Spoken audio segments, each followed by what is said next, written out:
Assalamualaikum warahmatullahi wabarakatuh. Salam Pramuka. Halo adik-adik dan kakak-kakak dari seluruh penjuru Indonesia. Pada kali ini masih bertemu dengan saya, Kak Awang Wisnuaji, di channel Pembina Pramuka. Pada hari ini Kak Awang ingin berdiskusi mengenai hal yang sering ditanyakan oleh banyak orang. Salah satunya adalah siapa anggota pramuka atau siapa pramuka itu. Mari kita bahas ya menurut versi Kak Awang. Jadi tidak perlu diperdebatkan. Misalkan ada sesuatu yang ingin didiskusikan, mari kita diskusi di kolom komentar. Demikian ya. Jadi ini adalah sebagai wahana kita berdiskusi dan bagaimana berpendapat. Kali ini yang ingin saya sampaikan adalah pendapat dari versi dari Pembina Pramuka, khususnya adalah versi dari Kak Awang Wisnuaji. Oke, kita bahas mengenai siapa anggota pramuka. Seringkali orang berpendapat bahwa anggota pramuka itu adalah orang-orang yang aktif dalam kegiatan kepramukaan. Jadi, manakala orang ini adalah aktif dalam kegiatan kepramukaan, maka dia disebut sebagai anggota pramuka, atau yang sering kita sebut adalah dia seorang pramuka.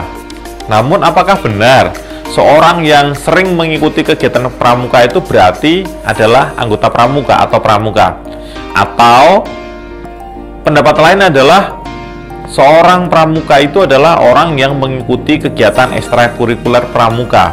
Lalu bagaimana kalau misalkan yang bersangkutan itu sudah tidak bersekolah? Kan juga ada kan seorang anggota pramuka yang tidak bersekolah di sekolah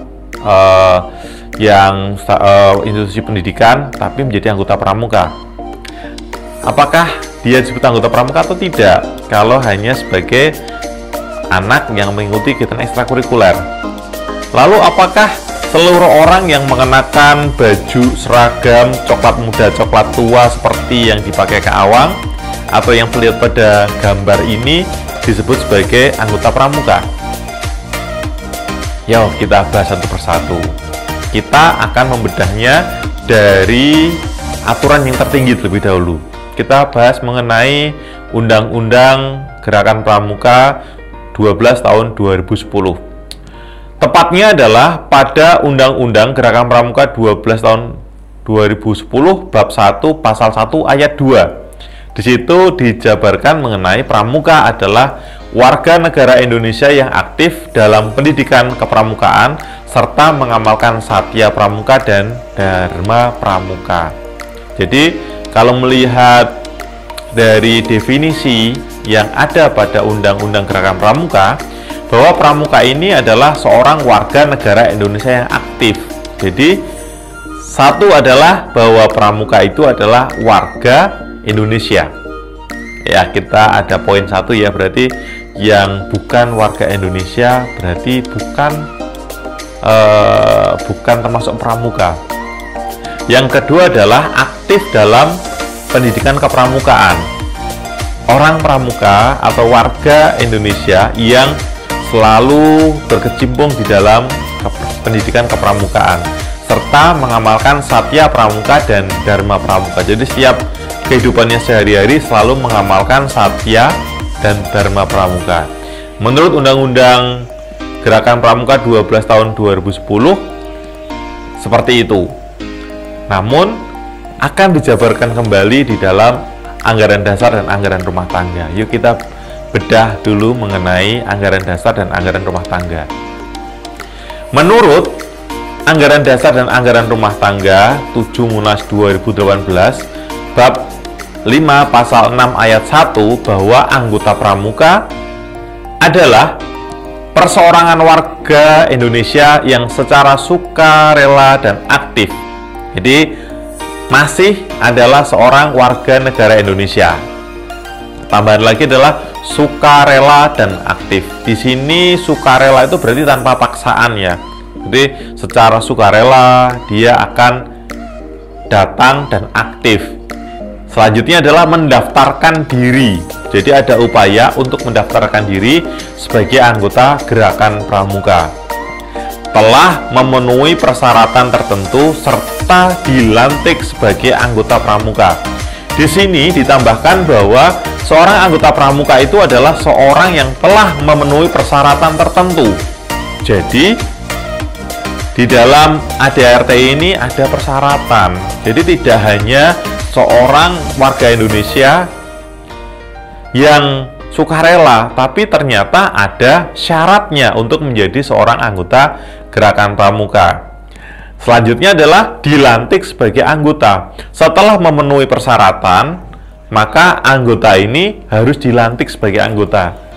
Jadi, menurut ADART telah dijabarkan kembali, ada persyaratan-persyaratan yang lebih khusus. Menurut ADART ya, siapa yang menjadi anggota Gerakan Pramuka atau siapa itu pramuka.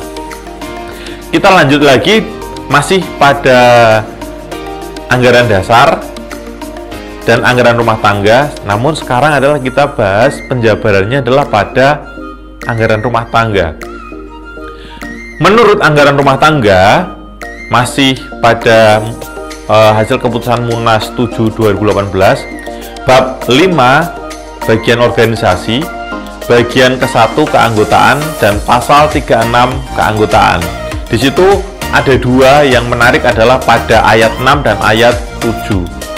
Pada ayat 6 menyebutkan mengenai anggota muda, bahwa anggota muda dapat dilantik apabila telah menyelesaikan syarat kecakapan umum tingkat pertama dalam golongan.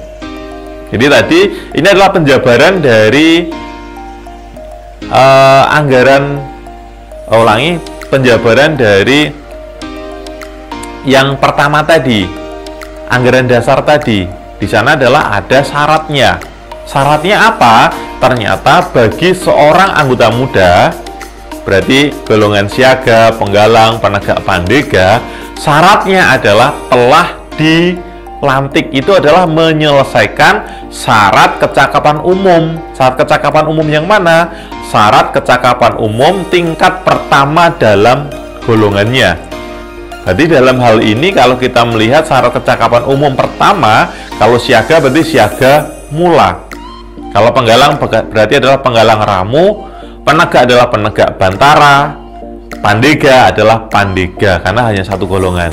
Berarti yang disebut anggota pramuka untuk anggota muda adalah yang telah menyelesaikan kecakapan umum tingkat pertama dalam golongannya.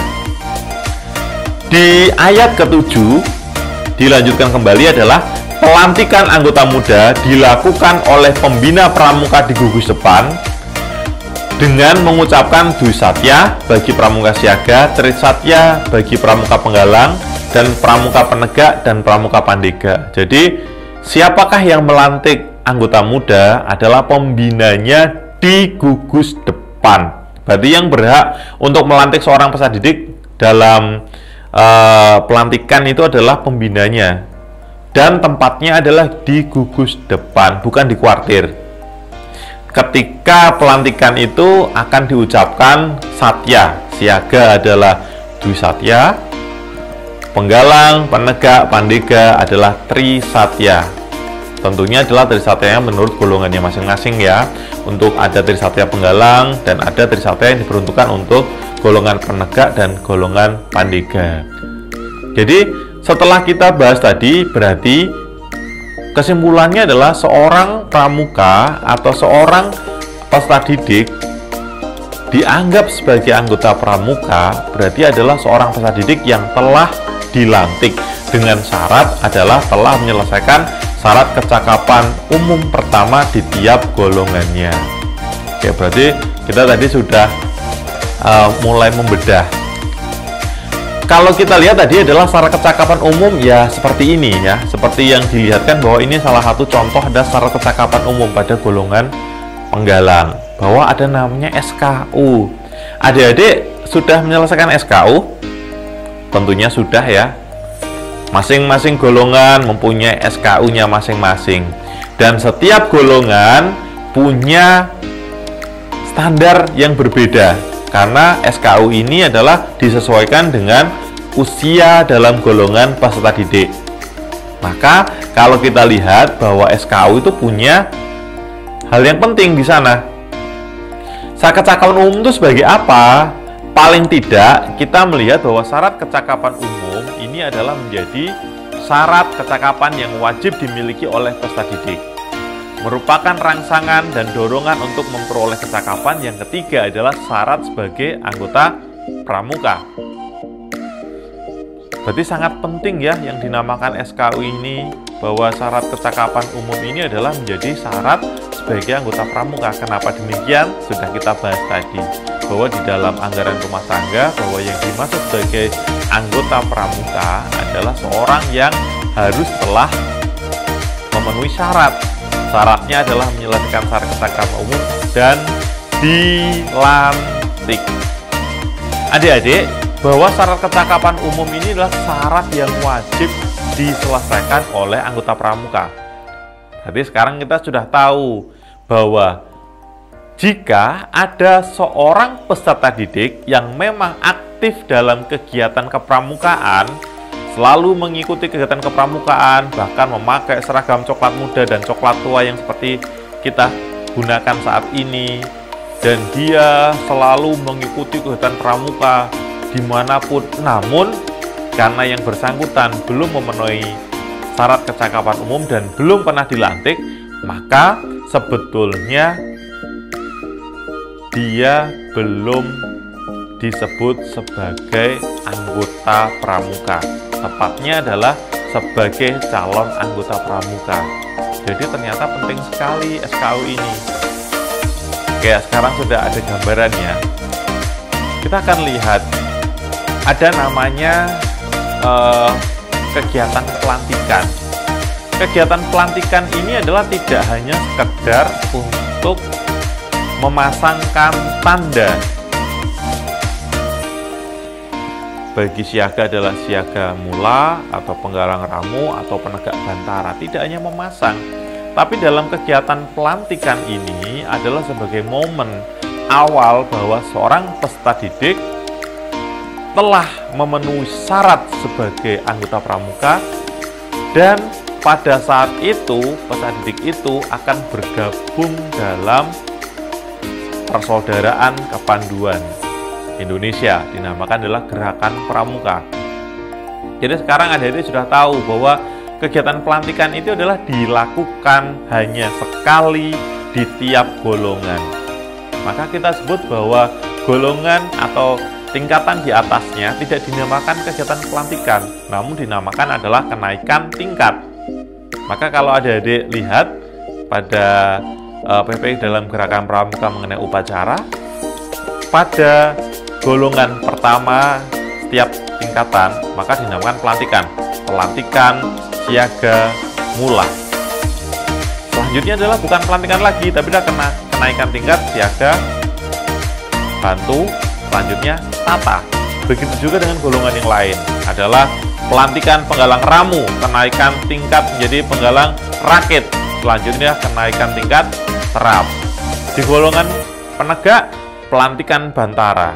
Selanjutnya adalah kenaikan tingkat laksana. Tidak ada namanya pelantikan laksana. Oke ya, kenapa hal itu terjadi? Karena memang pelantikan adalah hanya sekali dalam golongan. Dalam kegiatan pelantikan ini, yang disematkan adalah minimal selain tanda TKU tadi, ada namanya tanda pelantikan. Maka tanda ini disebut sebagai tanda pelantikan. Kenapa? Karena tanda ini adalah sebagai tanda bahwa adik-adik tergabung dalam Persaudaraan Kepanduan Gerakan Pramuka. Kalau tanda yang kemarin kita bahas, fleur de lis, ini adalah sebagai tanda bahwa yang bersangkutan adalah sebagai anggota Persaudaraan Kepanduan Dunia. Jadi tahu ya kapan tanda ini dilantik, ulangi, kapan tanda ini disematkan dan diberikan. Jadi tanda-tanda ini adalah bukan terus ketika kita beli di warung atau di kedai atau dimanapun terus asal pasang, mempunyai arti. Jadi kenapa tanda pelantikan? Karena diberikan kepada peserta didik manakala yang bersangkutan adalah dilantik. Kita sekarang sudah tahu siapa anggota pramuka bagi peserta didik. Lalu bagaimana orang dewasa? orang dewasa seperti pembina, seperti keawang, atau pelatih, atau ada pamongsaka, atau ada namanya adalah yang lain-lain. Apakah juga ada kegiatan pelantikan? Sebetulnya ada. Untuk golongan pembina ya dan pelatih, sebetulnya dalam Jukran Angsa atau anggota dewasa nomor 47 tahun 2018, seorang anggota dewasa itu akan dikukuhkan manakala yang bersangkutan telah menyelesaikan naratama dasar atau narakarya dasar. Naratama bagi pelatih, narakarya bagi pembina.